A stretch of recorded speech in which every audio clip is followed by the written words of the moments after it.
of 6. Another round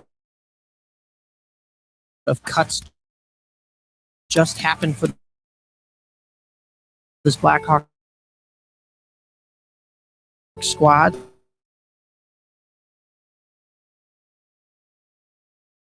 So in these last few preseason games, you will start to see what the actual NHL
Chicago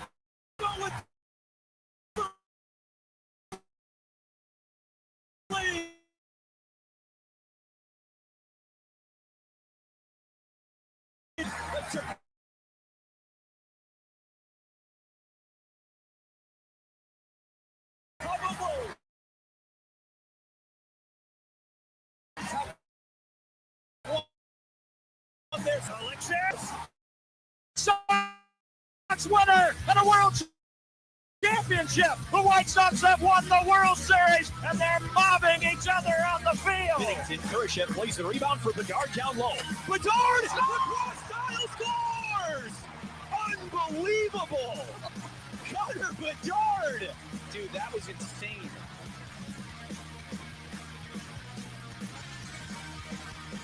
Well, it looks like another day of streaming issues, so this is a fun one. We're going to try to keep StreamYard up as long as possible, but it has already crashed twice, as we are already what would be 7 minutes into the show here, and we got to get to our Bears talk from this past weekend. But first, be sure to follow myself. That's Mike Napolitano, MikeNapoletano, on X, formerly known as Twitter, Mike_Napolitano on Instagram, and Mike Napolitano 5 on Snapchat.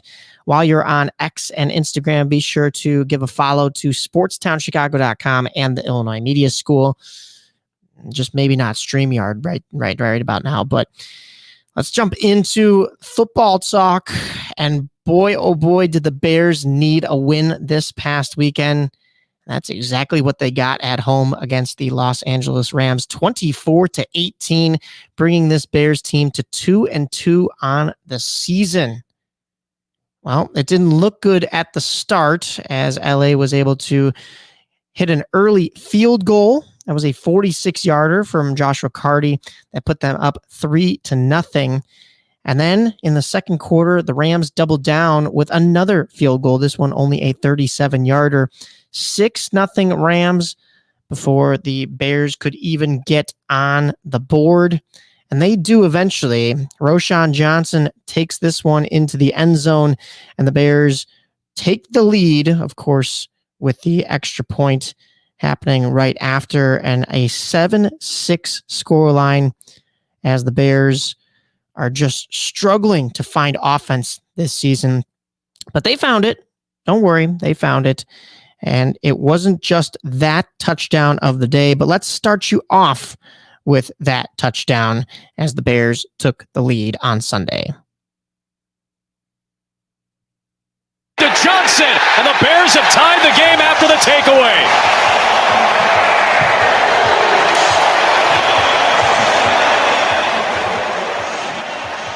Fridge. So that was the broadcast from this past Sunday on I believe it was the Fox broadcast. Yes. As the Bears took the lead with that Roschon Johnson 1-yard carry. Cairo Santos then hits a 40-yard field goal for the Bears to take them to a 10-6 lead before the half. But look out, LA would not go quietly. Joshua Carty, a 25-yard field goal, brings the Rams back within one. It is a 10-9 game. And then for the first time in the regular season, it was the rookie connection for the touchdown. DJ Moore gets a 9-yard pass from Caleb Williams, and the Bears get a little bit more comfortable with a 6-point lead. Listen to this rookie connection from Sunday. Rams bring an extra body. Williams protected. Williams to the back of the end zone for DJ Moore and a touchdown. Their first connection together.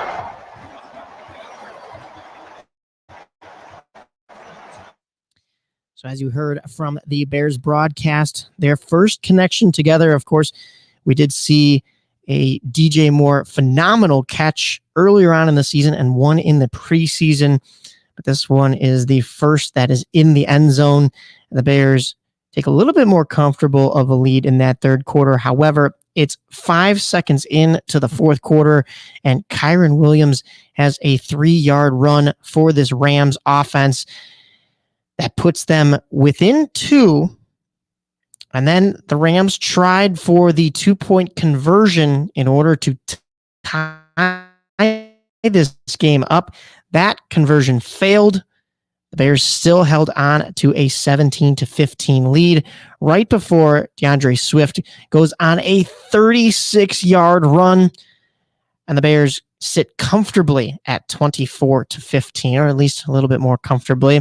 That is until Joshua Carty hits a 52-yard field goal to bring the Rams back within a score, but it's not enough as the Bears take this home game 24-18. Following the game, the Bears did poke fun at the Rams. I guess the Rams' motto, especially when they're playing at home, is our house.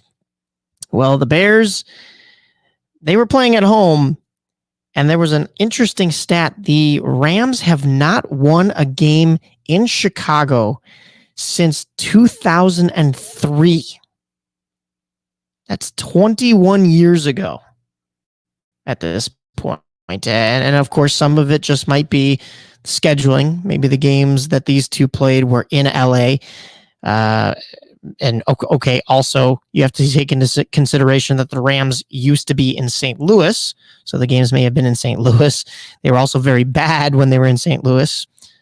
Did you see what I did there? Bad? Okay, that's awful. But we'll continue here.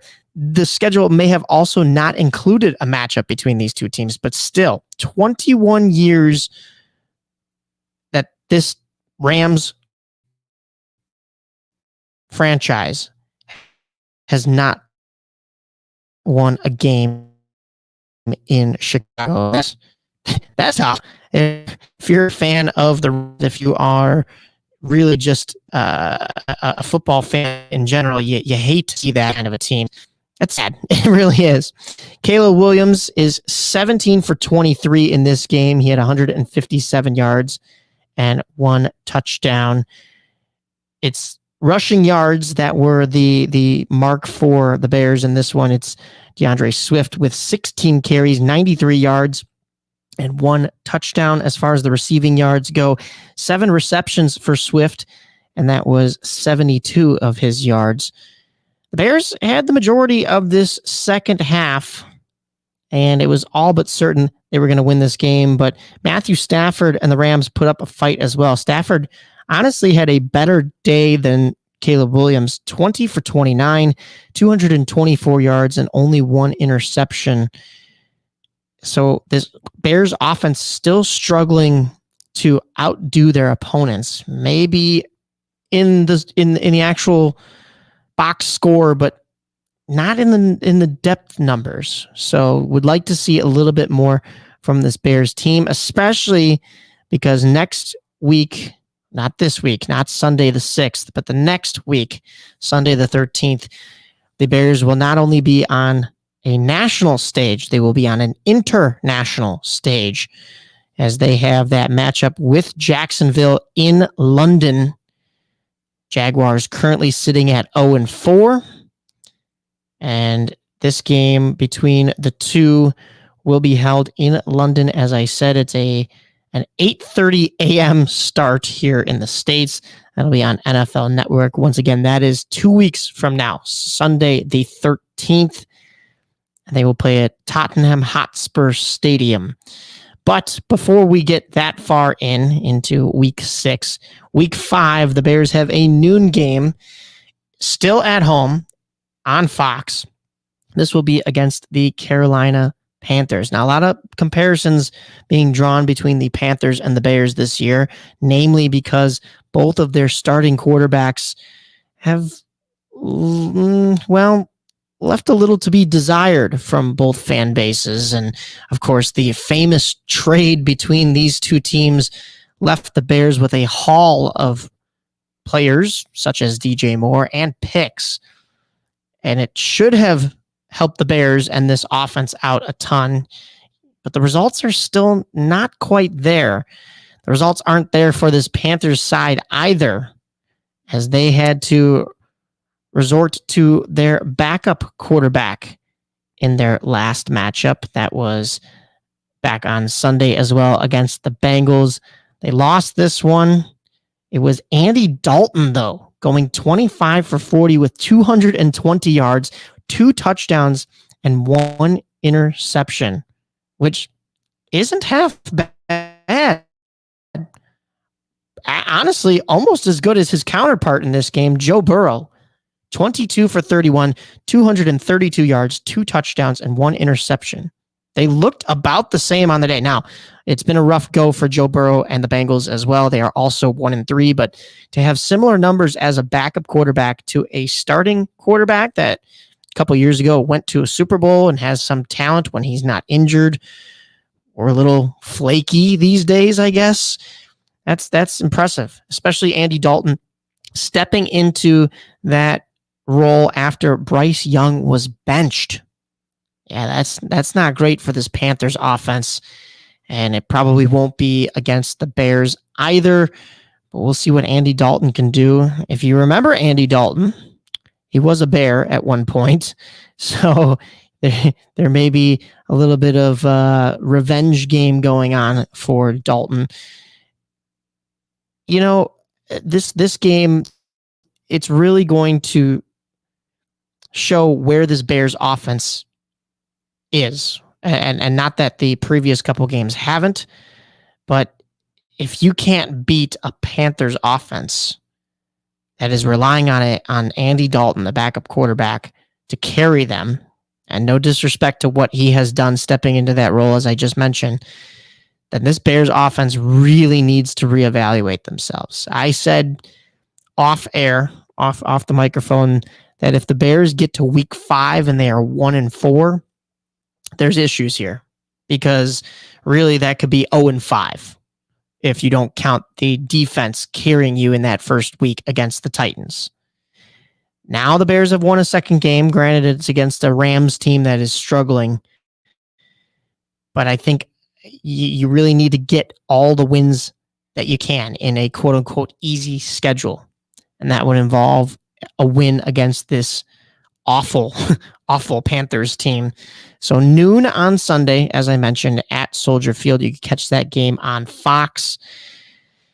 And for now, we ride the fact that the Bears got a win. However, every Bears victory each week cannot go without some kind of salt in a wound. And that was the broadcast in which Tom Brady admitted that he was seriously considering the Bears. Yeah, the Tom Brady could have been a Bear after his stint with New England. And instead of those rings going to Tampa Bay, well, he could have come here to Chicago. Have a listen to that Fox broadcast of Tom Brady admitting the Bears were sneaky in free agency. So I brought these, I saw them at the house, and I said, I'm bringing these to show KB. And there was a lot of reasons to choose Tampa, and I made about 18 criteria why. And there was things all the way from the salary, obviously, to the weather, to the facilities, to how great the players were. And ultimately, Chicago was a team, and I've never told that story before. They were very stealth in their recruitment. I was seriously considering them. But in the end, it came down to Tampa, and it was close to my son Jack. I love Bruce Arians and the role that he played in offense, and ultimately the great players like Mike Evans and Chris Godwin that I'm still out there watching today. Wow, Chicago, that has to hurt. Yeah, you just got to think of what could have been. Well, what could have been was a solid Chicago Fire outing. Unfortunately, they give up a penalty in the added time at the end of the first half, and that's Prince Osei Owusu that scores the goal for Toronto, and then Chicago has to answer back almost with no time on the clock. That's the 84th minute. Jonathan Dean gets the equalizer, and the Fire tie this past weekend 1-1. That brings them to I believe, 1 second here. Pulling up my notes.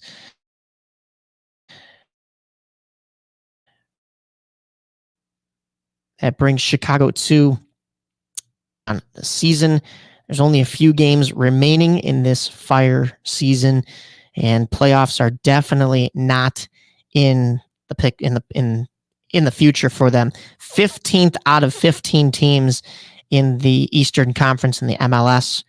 But to let you know, they have a 6:30 p.m. start tomorrow night against Charlotte FC. That game will be on MLS Season Pass. You can watch that. So that's through Apple TV. And this game will be at Bank of America Stadium in Charlotte, North Carolina. So just an away game and then one more home game for this Chicago Fire squad. Now, the Red Stars, they didn't have too great of a weekend as well. They fell 3-1 to the North Carolina Courage. That was a lone goal from Ludmila in the 68th minute, but they had already given up an own goal that was credited to Kari Roccaro in the 15th minute, and then one from Denise Sullivan in the 42nd, and Carolyn scores in the 65th. So it was 3-0 North Carolina before the Red Stars even got on the board. Red Stars are now 9-2-11 with 29 points. Their next matchup, well, that is 10-4 this Friday against Houston. That's a 7 p.m. start. And this game will be held at Shell Energy Stadium in Houston, Texas, USA. That is all I've got for your football segment, but we have to recap the rest of baseball right here on Mike on the Mic. Uh-oh, guess what day it is? Guess what day it is? Huh? Mike. What day is it, Mike? No, dude, it's Tuesday. It's time for Mike on the Mic. Woo-hoo! Right here on Sportstown Chicago and Twitch. Off day!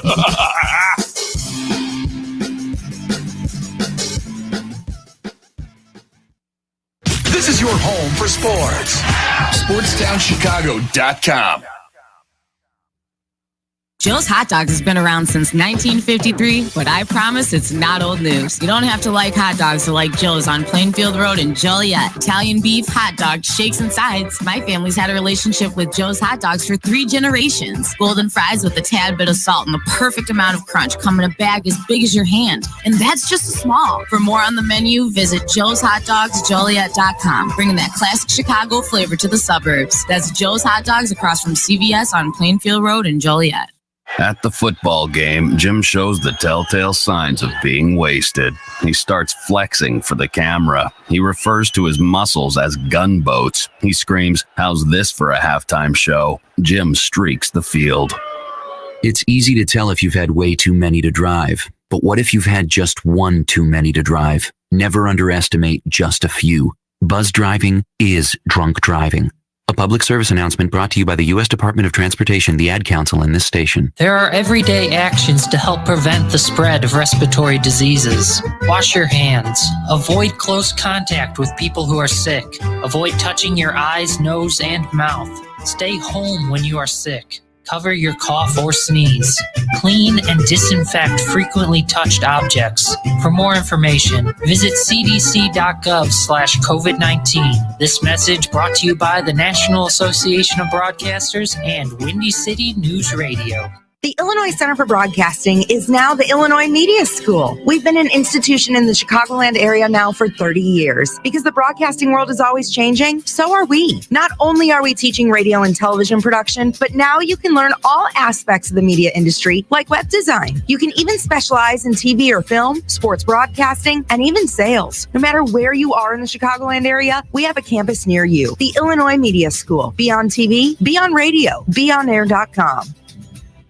Maybe that was money. Tell me that wasn't money. Yo, check us out. We are the go-to guys. I'm your boy Space. I'm your boy MC. Check us out every Thursday from 4 to 5 p.m. We spitting all facts, all sports, all day. Yes, sir. Who else you gonna go to in the clutch? Lillard, long range three, and it's good! Keeping you up to date with all the latest sports news. We are the go-to guys. Where else you gonna get all your sports news from? You know, SportsTownChicago.com.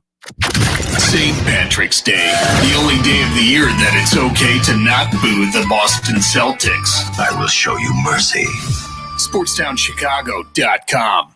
What's up, sports fans? I'm Mike Napolitano, and you're listening to Mike on the Mic right here on SportsTownChicago.com and the TuneIn Radio app. Now back to the show. All right. So we had the final few games for both the Cubs and the White Sox this past week, as neither Chicago team makes it into the playoffs. But yesterday it was announced that Pete Rose, former Cincinnati Red and MLB superstar, all-star, passed away at the age of 83. Say what you will about Rose and, him betting on baseball or how he was as a human being. It's unfortunate, and condolences to anybody affected, family, friends, and otherwise. But the White Sox need condolences as well. And of course, we've been covering that all season long. However, I jinxed this White Sox team last week because on Tuesday I said that both the Angels and the White Sox were going for unbelievably bad franchise and league records, respectively. The Angels had only ever lost 95 total games in a season. If they were swept by the White Sox in this series that started on last Tuesday, they would have hit 96 losses on the season and set a new record. If the White Sox had just lost one game to that Los Angeles Angels team after a weekend in which they were swept by the San Diego Padres, the White Sox would have hit 121 losses, which is the most losses in a single MLB season in the modern day era. 121. Ouch. Well, the White Sox won their first game against the Angels, 3-2 that Tuesday night after I left you. And okay, the White Sox snuck one. But then the White Sox won 4-3 in 10 innings in game 2. In fact, the Sox had a 2-0 lead. LA came back in the 4th inning with 2 runs, but the White Sox answered right back and made it 3-2. But then they gave up a run in the 8th, which tied things at 3. And it took the White Sox until the bottom of the 10th, in which Andrew Benintendi singled to left in order to score Miguel Vargas, and the White Sox walked it off. I'm not going to play the audio, not because Of course, this is a meaningless season and it's a meaningless walk-off. All it did was keep the White Sox from hitting history, and the Angels tied their record for most losses in a season. However, the broadcast was just so cringeworthy. I'm sorry, I can't. John Shriffen, I want to like you, but wow, was that not a... It was a tough call. Let's just say that. It was not quite as tough as La Pantera, but wow. Yeah. Regardless, the White Sox take 2 of 3 in this series between the 2 games that they had played. So it all came down to Thursday, September 26th, the final home game, the final home nail in the coffin for this White Sox team. And I was in attendance at this game. Thank you to my cousin Rick for those seats. And, you know, it was last game of the year. You expect just to have one final good time at the ballpark. But you're also, in the back of your mind, kind of hoping to see history, as the White Sox could lose their 121st game of the season. Instead, the White Sox put up a touchdown against the Los Angeles Angels. In fact, yes, all 7 of those runs came in the 5th inning.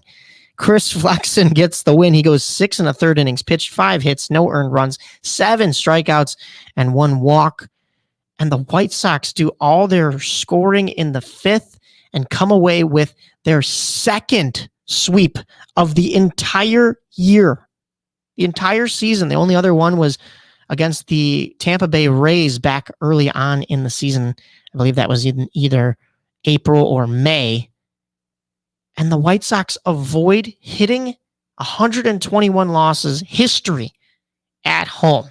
Of course, they were going on the road during the weekend to face the Detroit Tigers, who were fighting for a playoff spot and one of those final wild card spots. So the White Sox, of course, were going to have to lose one of those games and set the record. And sure enough, that came Friday night. No more waiting.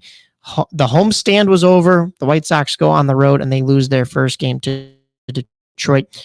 Just a quick note, that other sweep for the White Sox that came this year, Friday, April 26th, Saturday, April 27th, and Sunday, April 28th against the Tampa Bay Rays, which also included a 10-inning game in the second game of that series. But the White Sox just got their last few wins in where they could against this Los Angeles Angels team. And in fact, they did take 2 of 3 from the Detroit Tigers.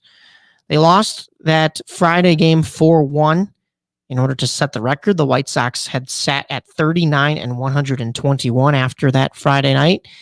But Saturday, the White Sox got a 4-0 victory against this Tigers team that kind of just knew they had that playoff spot all locked up and kind of rolled over a little bit. Haha, Tigers roll over. Okay, my animal jokes are awful tonight. But 40 and 121, the White Sox hit 40 wins and are finally, with those 39th and 40 wins, are able to make the playoffs last year in the NBA or the NHL if they had played in those leagues. And as I mentioned before, the White Sox, they only played twice as many games, 162, 82 game season for both the Bulls and the Blackhawks. And then Sunday, September 29th, the White Sox, they sure made it interesting. They jumped out to a 5-0 lead with 2 runs in the second, 3 runs in the third, but gave up a grand slam in the 5th and then had to bolster their lead back up with 4 runs in the 7th before giving up 1 in the 8th. And the White Sox get 1 more win on the season and take this final game 9-5. Not that it matters. 41 and 121. 18 and 63 on the road.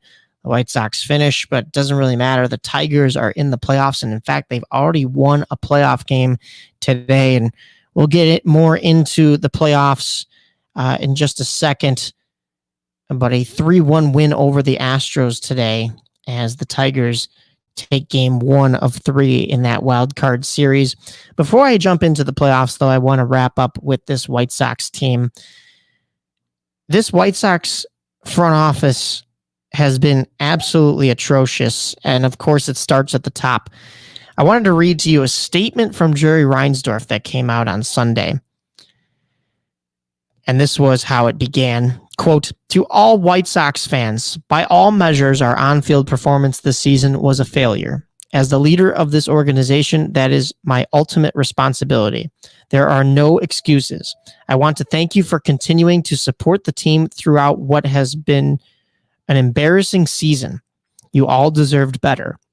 This season's performance was completely unacceptable, and the varying reactions and emotions from our fan base are completely understandable. While embracing new ideas and outside perspectives, we will do everything we can to fix this for the 2025 season and the future. This will include further development of players in our current roster, development within our system, evaluating the trade and free agent markets to improve club, and new leadership for our analytics department, allowing us to elevate and improve every process within our organization with a focus for competing for championships. In fact, change has already been happening in our baseball operations group throughout this past year. When named general manager in 2023, Chris Getz and his staff immediately began conducting a top-to-bottom evaluation of our existing operations, with key personnel changes already happening in player development, internal scouting, professional scouting, and analytics. Some of these changes will be apparent quickly, while others will need to take time to produce the results we all want to see at the major league level.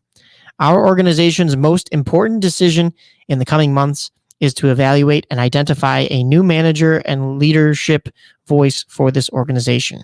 Chris is well underway with his research. He has identified the key attributes and preferences for our next manager and has already begun an exhaustive search with a wide range of candidates to lead the White Sox in the clubhouse and dugout. Even in the worst of seasons, where at times it felt like nothing was going right, there were bright spots that provided reasons for optimism about our future. The overall health of our organization is improving. Our minor league rankings show this growth. The Class AA Birmingham Barons won the Southern League title, while Class A Kannapolis reached the finals of the Carolina League, and our organization has built an impressive future pool of very talented prospects. This is where I pause, because this next article, or this next paragraph in this statement, is probably the most important. Quote, "Whether said out loud or written in a statement, words are easy. I understand that we need to show our progress through action, and I commit to you that everyone associated with the White Sox is focused on returning this organization to the level of success that we all expect and desire." Quote. That is the most important message here, Jerry. You could have scrapped the whole rest of this article, but it's show me, prove to me, and the rest of the fans. This isn't, oh, we're going to believe what you say. No, this is, I'm going to believe it when I see it. And the rest of the fan base is in this same boat. I can attest to as well, because I won't believe anything that comes out of this organization's mouth until I see the results on the field. The article goes on to say, quote, "Above everything else, I am a fan of baseball, of Chicago, and of the White Sox. Every loss this season, every blown save, every defensive miscue, every shutout, every sweep hurt. It was a long, painful season for us all. We recognize on a daily basis that it is our responsibility to earn your trust, attention, time, and support.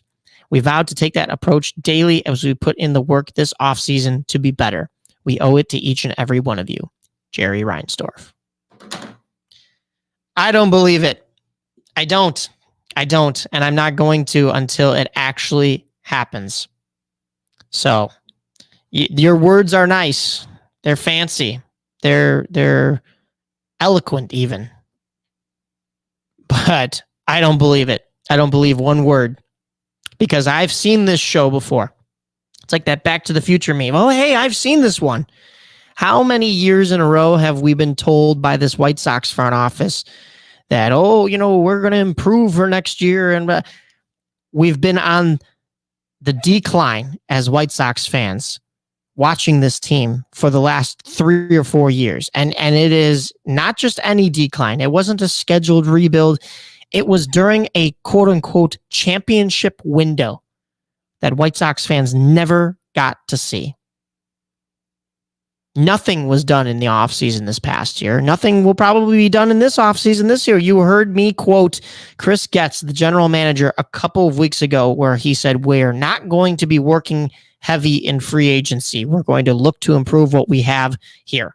Look to improve what you have here. You are a 121 loss team, pal. 121 losses.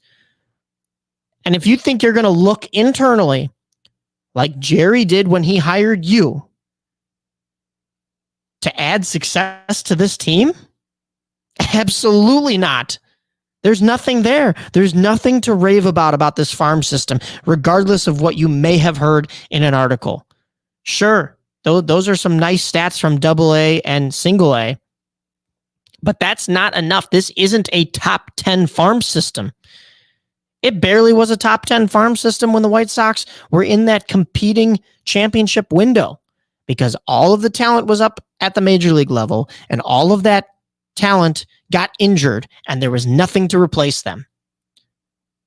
There was no more connectivity or jive between those players.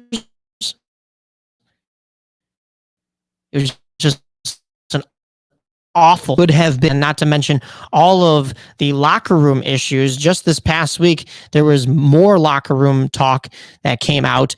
Apparently, and I'm not going to go too far into this article because it's yet again another long article that I would have to read. Apparently, various pitchers like Lance Lynn, Kendall Graveman, and Joe Kelly did not like Liam Hendriks to the point where when Liam Hendriks was coming back from his cancer rehab, wanted to throw a welcome back event for him. Those three pitchers and some others, those were just the ones named, said that they didn't want to go, and they had to be persuaded to go and welcome a guy back after his battle with cancer. One of the White Sox employees that was quoted in that article said it was the worst display in all of professional sports that they had ever seen. Disgusting. Now, that part of the locker room is gone now. But that cancerous locker room has derailed things even until now. As Chicagoans, as White Sox fans, we are still seeing the effects of what that did. And this organization let that happen. That's all I'm going to say about the White Sox. We have more baseball news to get into with the Chicago Cubs, Shohei Ohtani, Chris Sale, maybe even some Frontier League news. But before we jump into the past, let's fast forward to what is going on right now in sports today. Back to your home for sports. SportsTownChicago.com. Scoreboard update. At 5:45 on Tuesday, October 1st, I am your host, Mike Napolitano, with your SportsTownChicago.com updates powered by the Illinois Media School. If you are interested in a career in media, go to beonair.com. Well, you may have gone to bed last night and woken up with the news about new Chicago Bull Josh Giddey being sent to the IR. That is after battling an ankle sprain during the Paris Olympics. So Giddey said Monday that he is close to being fully cleared. And that was per Casey Johnson of what is formerly NBC Sports Chicago and now CHSN, Chicago Sports Network. But that was accompanied with the news today that Lonzo Ball is looking to make a return for this Bulls team. He is optimistic for making it to the home opener. His goal, his quote-unquote goal, is to be in uniform opening night versus the Pelicans. Chicago Vice President Arturas Karsanovas said Monday that he's hoping to have Ball cleared to play for opening night. And Cody Westerlund of 670score.com reported that as well. This has been your SportsTownChicago.com update brought to you by the Illinois Media School. If you're interested in a career in media, go to beonair.com.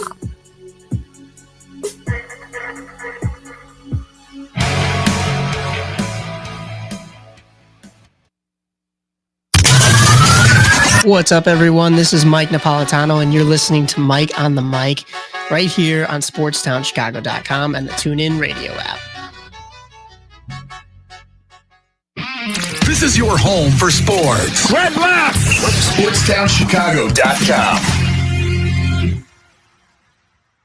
Take that exit and get to the Southern Cafe, home of the Nasty Biscuit on Roselle Road in Roselle. Get over there and try the chicken fried chicken biscuit made with the Southern Cafe's house-made drop biscuit with buttermilk chicken fried chicken smothered in country gravy, topped with shredded cheddar and crumbled hickory smoked bacon. I always say that when you go to the Southern Cafe, you come out with 2 meals with the heaping amounts of food they serve you in every meal. I love to go to a place with outdoor seating. The Southern Cafe has a great outdoor seating area to help social distance, and I get to enjoy my breakfast outdoors. Open 6:30 a.m. to 3 p.m. to give you plenty of time to grab an amazing breakfast or lunch. Now get your butt over to the Southern Cafe on Roselle Road.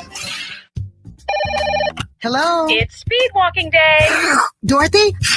You're breaking up. Did I mention we'd be slowing down when we pass the court where those fine brothers play ball? I heard that. Reduce your risk of cancer, diabetes, heart disease, and stroke. Get active, eat right, and maybe even run into Mr. Right. Isn't sisterhood beautiful? For more information, go to everydaychoices.org. Brought to you by the American Cancer Society, the American Diabetes Association, the American Heart Association, the Ad Council, and this station.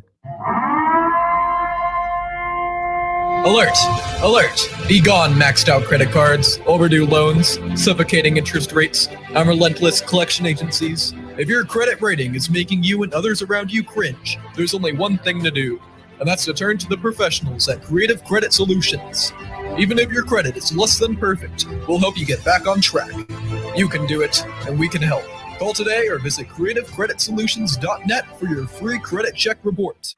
Blow the whistle on SportsTownChicago.com. Mondays and Fridays from 2 to 3 p.m. as we talk NFL. The game plan was really sound. It's a quarterback league. It has been, it still is. Franchise-defining quarterbacks. College football. Will Jim Harbaugh make it through the season as Michigan's head coach? Some more Big Ten talk. And here's some things you wouldn't expect. I would have never expected that. Get all of that and more on Blow the Whistle on SportsTownChicago.com. Testing. Is this thing on? Hello? Can you hear me? Guys? Somebody help. Hello? Now back to Mike on the Mic on SportsTownChicago.com and Twitch. All right, we have to continue with our baseball talk here. I decided to give it 2 segments today just because, it's the wrap-up of the season. We got to give you both White Sox, Cubs, some full-on league news, and then, of course, playoffs that are beginning just today. But let's start you off with the last of the Cubs season. It was pretty successful in the last week, just like it was for the White Sox. We left off Tuesday. The Cubs won that game 10-4 against the Philadelphia Phillies. The Phillies had already, of course, clinched their spots, so they weren't too worried about collecting wins. The Phillies then take the game on Wednesday, though. That's a 9-6 victory. And then the Cubs come home one final time over the weekend, Friday, Saturday, Sunday, to face the division rival Cincinnati Reds. That was a 1-0 win on Friday, and then a 3-0 win on Saturday. So 2 shutouts for this Cubs team. Jameson Taillon getting the 12th win of his season on Friday. It's Miller with the win on Saturday. That brings him to 5-1. But unfortunately, the Cubs go to the 10th inning with the Reds in their final game of the year, and they gave up all 3 runs of the game in that top of the 10th on a De La Cruz triple to right and a Stevenson single to center. And the Cubs fall in their final match 3-0.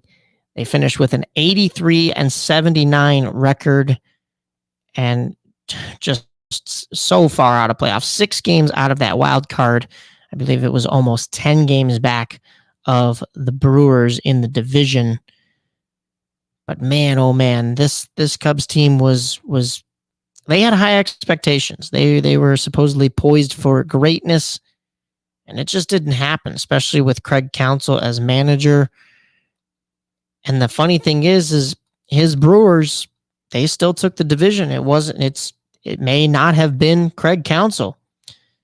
It may have just been the Brewers themselves and the talent that they have there. Before we take a look at the playoff bracket and the scores from today, I don't know if I've covered it on this show. Shohei Ohtani, I covered this on our Saturday radio show on WRMN. That's On the Rise from 8 a.m. to 10 a.m. Shohei Ohtani had 10 RBIs in a game. He went 6 for 6. He had 3 home runs. And not only did all of that happen, in that same game, Shohei Ohtani in the first inning stole second base in order to hit 50 stolen bases on the season. And then that second of the 3 home runs that day got him to the 50 home run mark. So Shohei Ohtani created the 50-50 club. No one else in history has ever had 50 stolen bases and 50 home runs in a single season. That is just impressive. And not only that, he made it to the 51-51 club with yet another home run and yet another steal on the day. He could have stopped, but he kept going. 6 for 6, 10 RBIs. Granted, they were playing the Miami Marlins, who are not a great team. The Dodgers put up a 20 spot on them, and a lot of that was due to Shohei Ohtani's 10 RBIs just himself. But yeah, wow, what a game. 6 for 6. I don't know if we had covered that here before. He's probably going to win MVP as a DH, and there's nothing anybody can do about it. I'm not sure. I didn't see that didn't technically give him the triple crown. I don't think he has the batting average to go with the home runs and the RBIs. But nonetheless, you can definitely see why he commanded such a contract. Now, I'm not saying those outrageous of numbers. I'm not saying anybody deserves them. But these players, they work hard. It's the entertainment industry. Of course, they've put the work in to deserve high numbers. I don't know if numbers should be that outrageous yet, but in Shohei Ohtani's situation, they are, and he's proving why. Another great note, the Ageless Wonder. I wore a Red Sox 20 show. You didn't get a chance to see it because we had technical issues and difficulties, but that was my Chris Sale 2018 Boston shirt, because Chris Sale is the Ageless Wonder.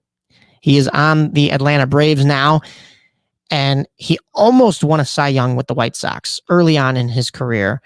But now Chris Sale has won his first Cy Young award. He does it in the National League with the Atlanta Braves, and I am just thrilled for him. He's a phenomenal pitcher, but man, 35 years old. He goes 18-3, a 2.38 ERA. He was first in both of those stats, second in strikeouts with 225, and sixth in whip with a 1.01 whip.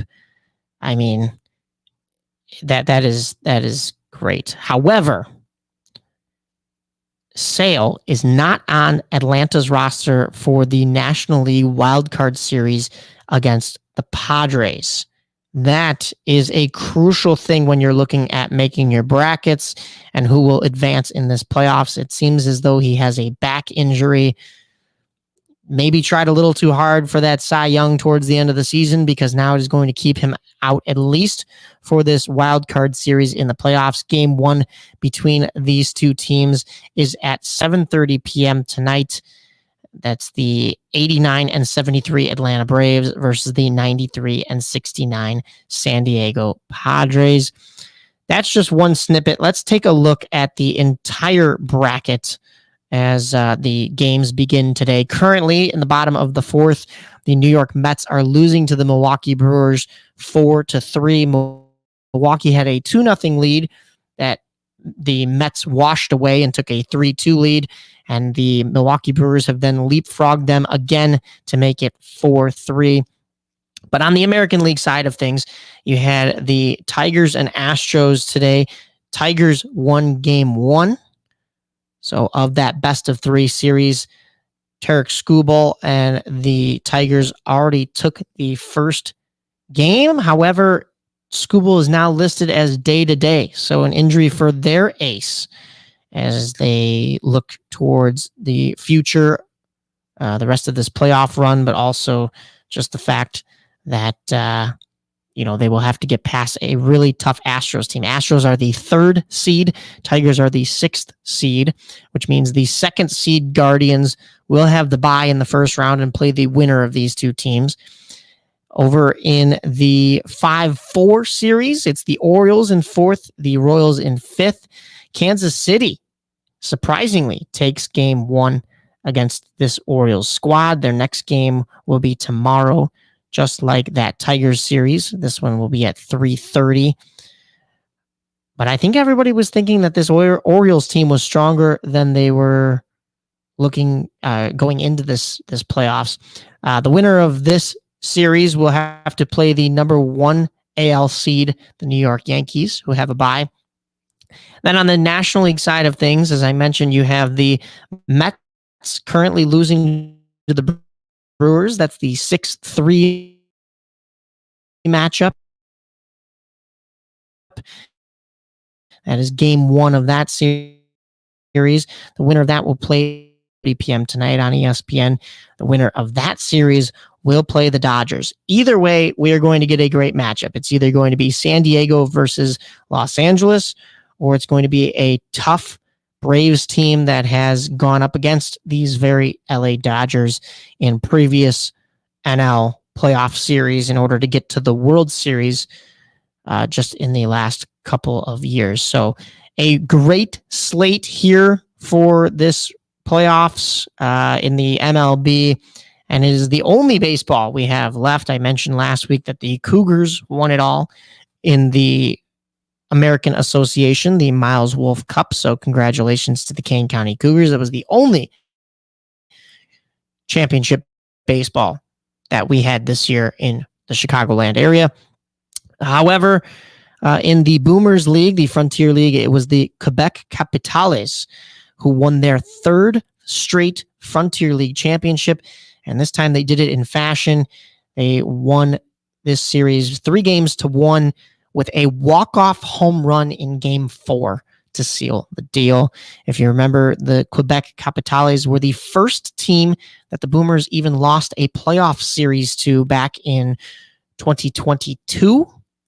So the Boomers had always made the playoffs and gone undefeated in each of their postseason runs.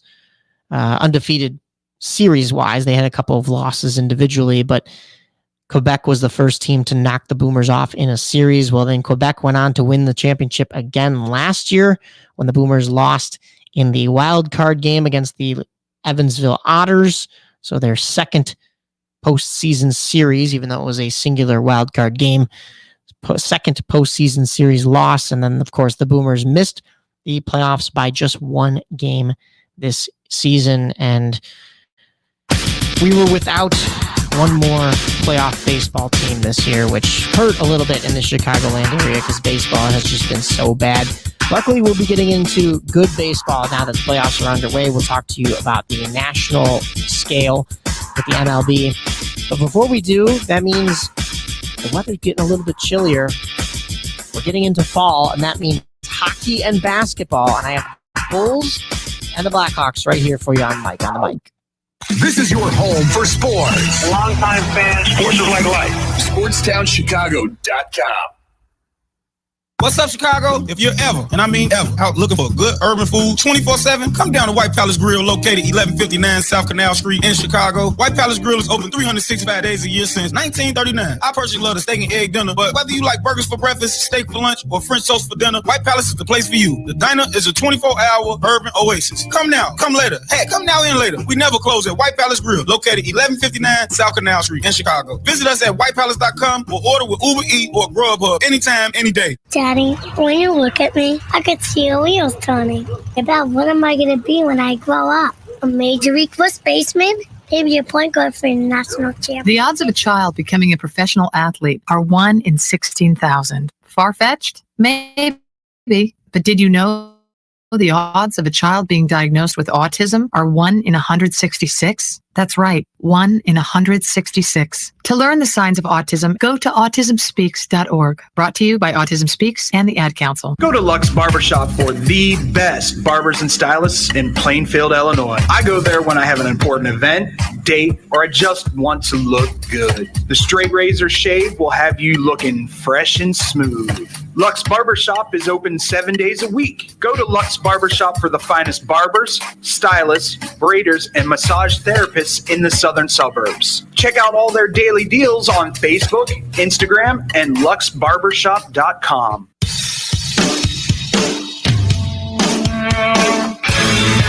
Hi, this is Joe Perry and Steven Tyler of Aerosmith for Red. You know, it's okay to rock and roll and party down. Just don't get in that 2,000-pound bullet when you're done and cocked. And please don't drink and drive. I'm the one that jaded you.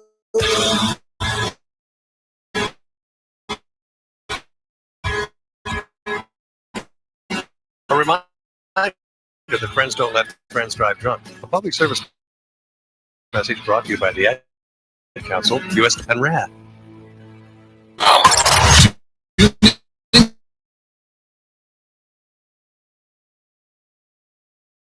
To the season opener against the Sioux City Explorers. Friday, May 28th at Impact Field in Rosemont. First pitch at 7:05 p.m. Hear all the action right here on SportsDownChicago.com.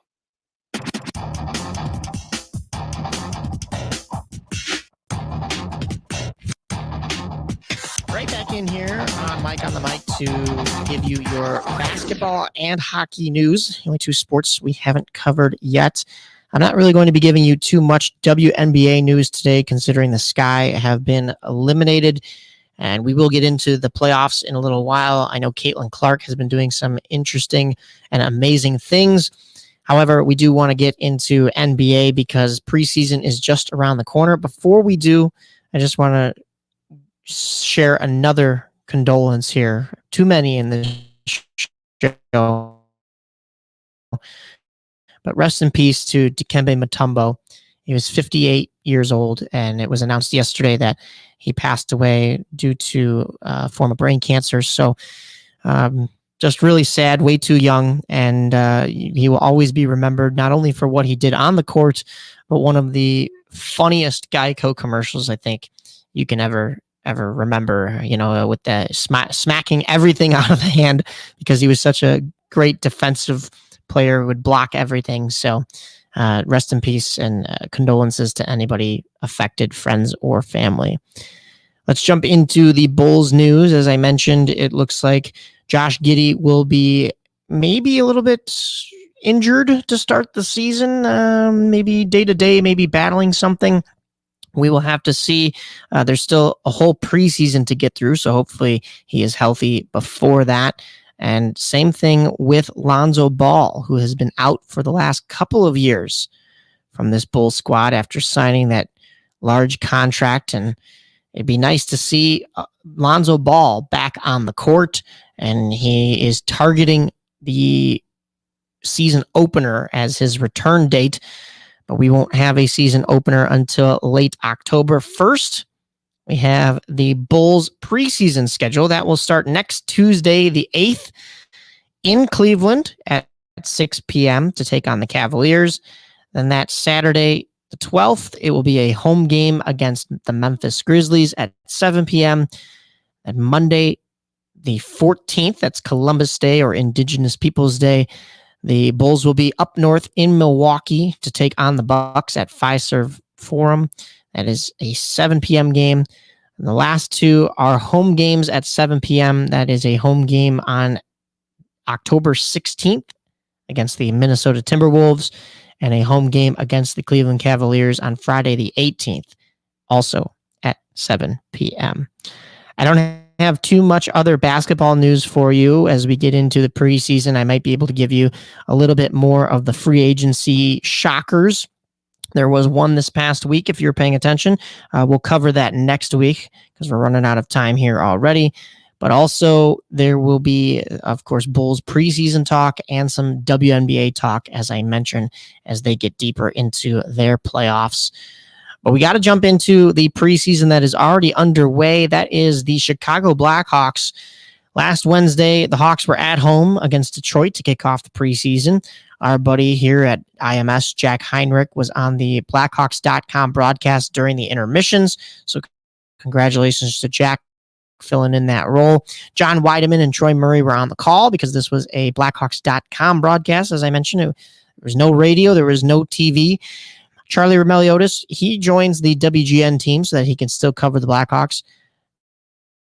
He kind of steps into that Joe Brand role that I think we've talked about on this show. If not, I've talked about it on a radio show on the Rise on WRMN. That's AM 1410, or you can find it on YouTube. But this game at home, unfortunately for the Blackhawks, was a 4-2 loss. In the first period, Detroit was up 1-0 after former Blackhawk Tyler Mott scored. And then in the second period, Craig Smith, new arrival to Chicago, he tied the game for the Hawks. And that was assisted by Ryan Donato and TJ Brody. Then Teuvo Teravainen is set up beautifully by Connor Bedard to put the Hawks up 2-1. Liked hearing that combination already. But Jeff Petrie ties this game up with only about a minute and 20 seconds to go in the second period. And in the third, the Wings get an early power play, and they capitalize. Lucas Raymond with assists from their captain, Dylan Larkin, and former Blackhawk Alex DeBrincat. And then it was the case of former Blackhawks the whole rest of the game. Former Blackhawk Oli Mata scores with helpers from former Blackhawk Eric Gustafsson, and then also Emmett Finney to make this a 4-2 game. And that would be how this one stands. Friday, the Blackhawks would get to see this Detroit team again in Little Caesars Arena. So in Detroit, Chicago native Christian Fischer scored to open the scoring, 4:10 into the second period. And then Vladimir Tarasenko scored a power play goal, 12:32 in the second period to double the lead. Andrew Kopp gets assists on both goals. And that is how this one finishes. 2-0 Red Wings. So the Blackhawks fall in both of their matchups to the Red Wings in this preseason. Saturday night in the Enterprise Center, that's down in St. Louis, the Blackhawks took on the Blues. Unfortunately, this was a loss as well. 3-2 in overtime. But Philip Kurashev, and Patrick Maroon opened the scoring in the first period. Taylor Hall got assists on both goals. And speaking of A's, he was also wearing an A on his sweater in this one. Kurashev got an assist on the Maroon tally. So not only did he have one goal, but he had an assist. Second period, former Oiler, who was offer sheeted by this Blues team, Dylan Holloway, he proves why he was offer sheeted. He scored. He had assists from both of the Joseph brothers, Matthew and Pierre Oliver, or P.O. And then Alexei Toropchenko scores the game-tying goal with an assist from former Blackhawk Nick Leddy, who also assists Dylan Holloway in overtime. So 2 assists from former Blackhawk Nick Leddy, as Dylan Holloway scores his second goal first in overtime, only goal in overtime, but second of the game as the Blues take this one 3-2. So the Blackhawks are 0-2-1 to start the preseason. Their future preseason games tonight at 7 p.m. on ESPN Plus in Minnesota in the XL Energy Center. You can also catch this game on CHSN, that's Chicago Sports Network, if you are a DirecTV customer or you have an OTA, that's kind of antenna TV, I forget what OTA actually stands for, to be honest with you. I'd have to look that one up. I believe it's, I have it in here. Over the air, could be over the air. I'm almost 100% it's over the air. Regardless, you'll be able to watch that if you have those services. But if you can't, hopefully you're not in the Minnesota or Chicago area and you can stream it on ESPN Plus. Friday, the Blackhawks will be back at home in the UC against the Wild at 7:30 p.m. on ESPN Plus. And Saturday will conclude the preseason with a home game against St. Louis at 7 p.m. However, this one will not be at the United Center.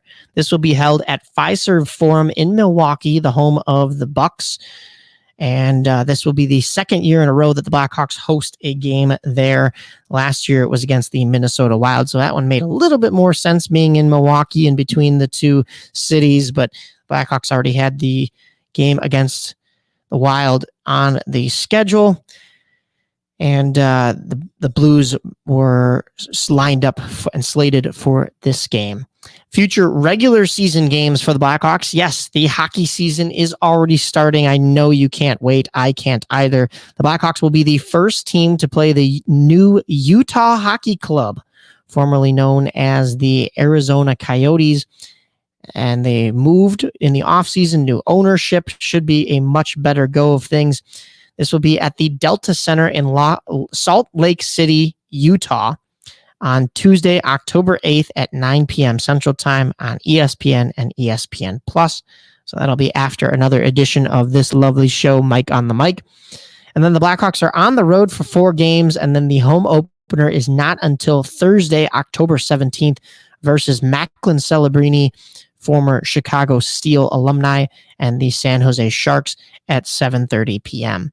The Blackhawks' first 11 games are on ESPN Plus streaming, and a few of them are also on regular ESPN as well as Hulu. So can you say Pump Bedard on national broadcasts? That's for sure. Real quick before we get out of here, some transaction news. The first cuts for this Blackhawks team were back on the 24th. They moved their roster down to 49 players, sending forwards Martin Misiak to the Erie Otters, Alex Ferrand to the Sudbury Wolves, and Merrick Vanacker to the Brantford Bulldogs, so back to their junior teams, as well as defenseman Ty Henry. He'll join Martin Misiak on the Erie Otters. The second set of cuts were on the 28th. That brought this roster down to 41 players. That was defenseman DJ King. He was released from a PTO, that's a paid professional tryout, assigned to Rockford then. And then Austin Strand was released from a PTO and assigned to Rockford as well. That was similar to goaltender Ben Gaudreau, no relation to Johnny and Matthew Gaudreau, but he was released from an ATO, that is an amateur tryout. And then he was assigned to Rockford. Forwards Gavin Hayes, Paul Ludwinski, Jalen Lipin, Marcel, and Nick Lardis were also sent packing. The first 4 names I just mentioned, Hayes, Ludwinski, Lipin, and Marcel, all assigned to Rockford. Nick Lardis assigned to Brantford of the OHL.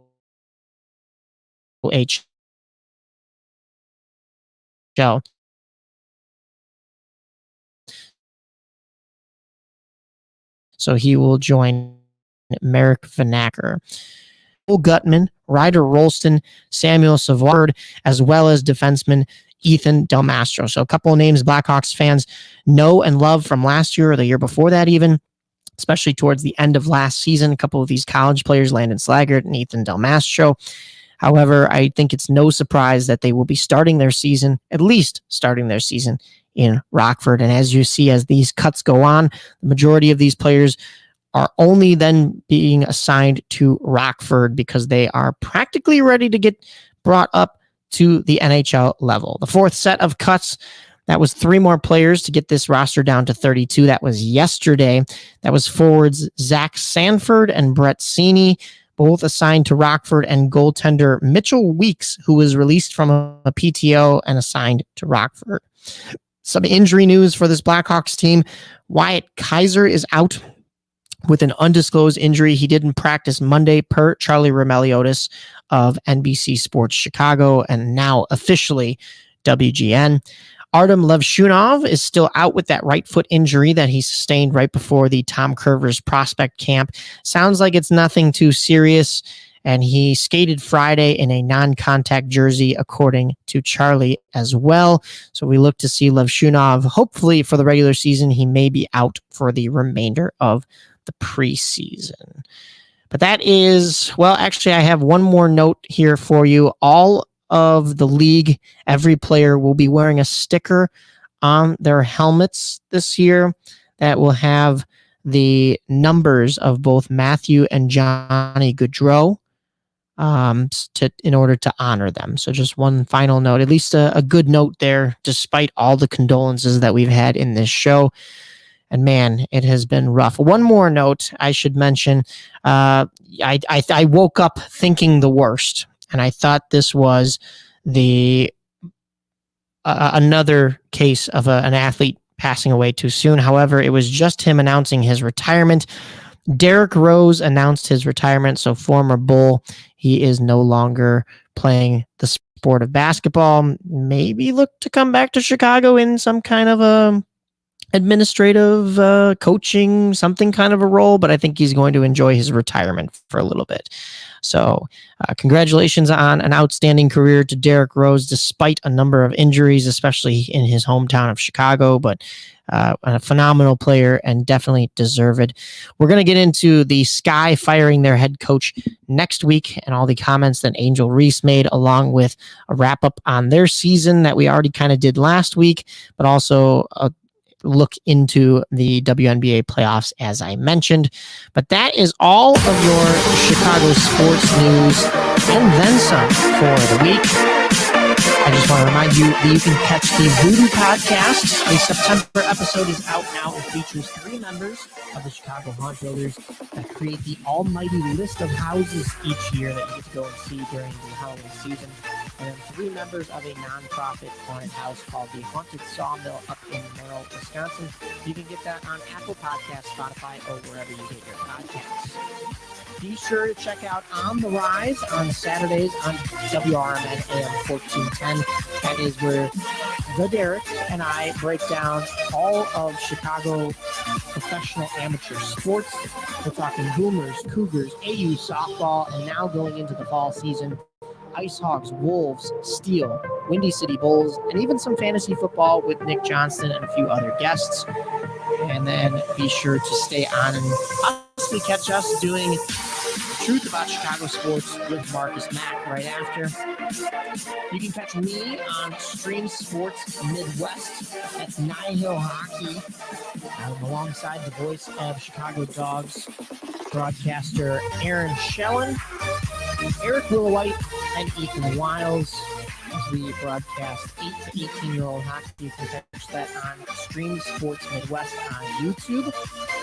The Divided Podcast has Tilo, our buddy, G-Lead, and the Derek. That's on Spotify. Tilo's other podcast, The Parlay, includes himself and former Bull and current CHSN broadcaster Kendall Gill. That's on YouTube and Spotify as well. And then you can follow me on social media. That's Mike Napolitano on X, Mike_Napolitano on Instagram, Mike Napolitano 5 on Snapchat. And be sure to follow SportsTownChicago.com and the Illinois Media School on X and Instagram.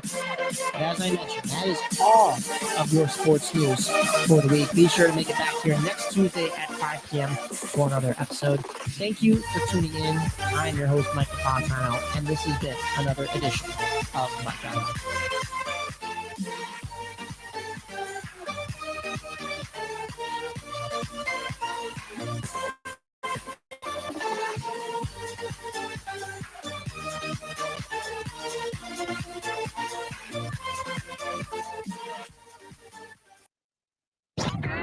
This is your home for sports. This is the best fans in the world. No better team. SportsTownChicago.com.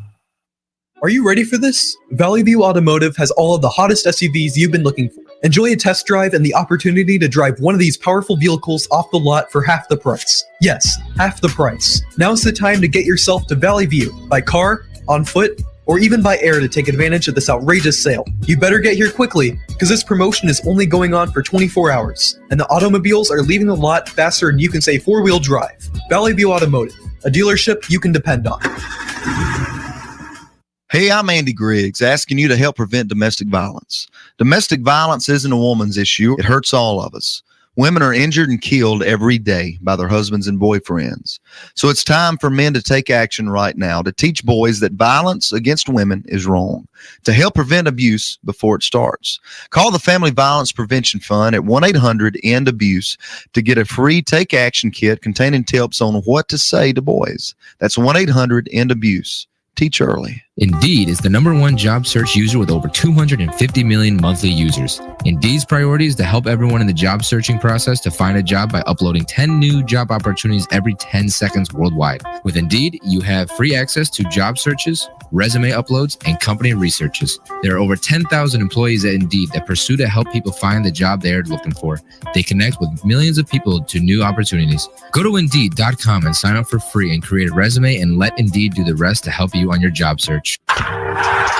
Hey, I'm Jesus Mauricio. Be sure to tune in every Friday to listen to Zeus Off the Bat, a baseball talk show from 1 to 2 p.m., where I'll be discussing and updating you on all things about baseball. News, predictions, reactions, and more about the Cubs, Sox, and everything across the league. Happens every Friday at 1 p.m. right here on SportsTownChicago.com. Don't forget to follow and share our Twitter and Instagram with your friends at Zeus Off the Bat. Zeus Off the Bat.